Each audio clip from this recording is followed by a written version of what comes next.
为刚刚其实，在 Bad Lady 唱完之后，发生了我人生真的20年来第一次意外。我刚刚居然从高台跌下来。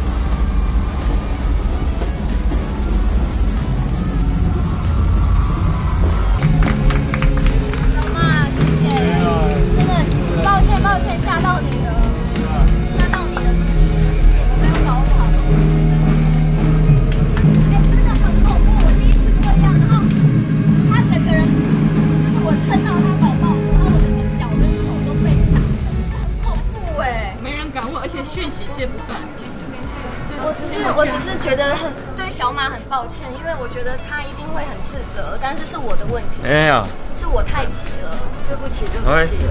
先休息。谢谢你。而且我出来的瞬间，你们知道我的外面马甲炸开吗？我的衣服，我外面有个外套嘛，炸开，我看痛都来不及，想说炸开，我赶快拍小马，因为我们戴耳机都会没办法对话，因为听不到。然后我就赶快拍他，我就这样子，然后你知道这中间这几秒很忙，真的很忙。然后他就赶快帮我粘，因为服装师已经在别处了嘛，他赶快帮我粘好出去，然后穿内衣，想说天哪！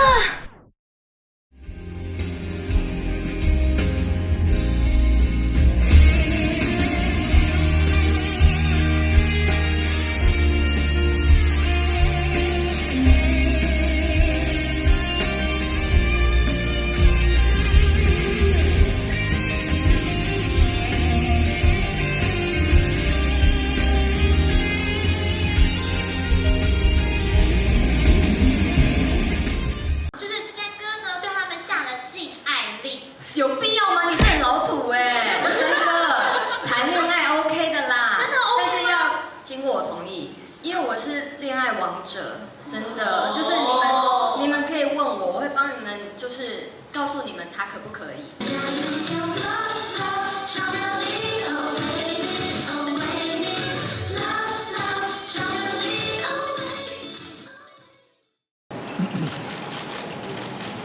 好，我们先看向前方。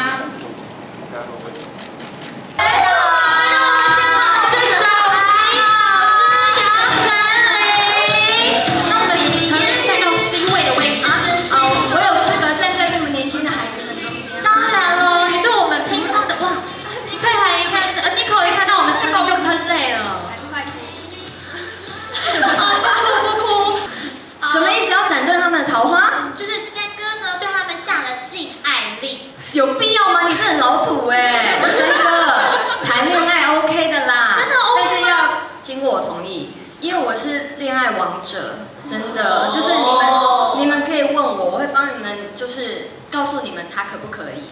哦，所以陈琳，你觉得女团谈恋爱没关系，不会影响到工作？我是不会啦，那你们会不会我就不知道了，但是我觉得成长的过程，恋爱是必经的啊。对啊，我也是这样子过来的嘛。哎呀，哦，所以其实谈恋爱对于你的工作表现上面，反而是会让你更有一个心灵稳定的力量。不是，因为我比较理性，那我觉得我会需要在私生活当中，我还是希望有人可以跟我分享我的喜怒哀乐。但在工作成就上，尤其他们这么棒，都有这些团员们陪他们一起。那有他们一起，我觉得在于公于私都可以有人陪伴，这是最好不过的。对，但是就是谈恋爱可以，但不要公开，跟我讲就好了。所以现在陈琳是在传授他们，教他们怎么来防堵詹哥禁爱令的一些小技巧吗？詹哥应该没有高兴哦。人太多了，下一张我要少一些人。詹哥说现在9人太多了，下次可能会少一些人。反正就是跟詹哥都说没有谈恋爱，但是可以跟我诚实，好不好？我真的不希望他们那么早，因为他们刚进来的时候就说你们想要做这一行，你们踩在你们的梦想上，你们眼光不一定这么确定，而且你现在是艺人，有很多的状况你不太了解。那已经谈了的呢，就算了，希望快分手。还没谈的呢，就不准弹，尤其是几个我知道的。有在错过镜子的。对对对，感觉电力比较强的，我都会特地的要先电力比较强，配韩啊这种电力比较强的，我都有特地警告他。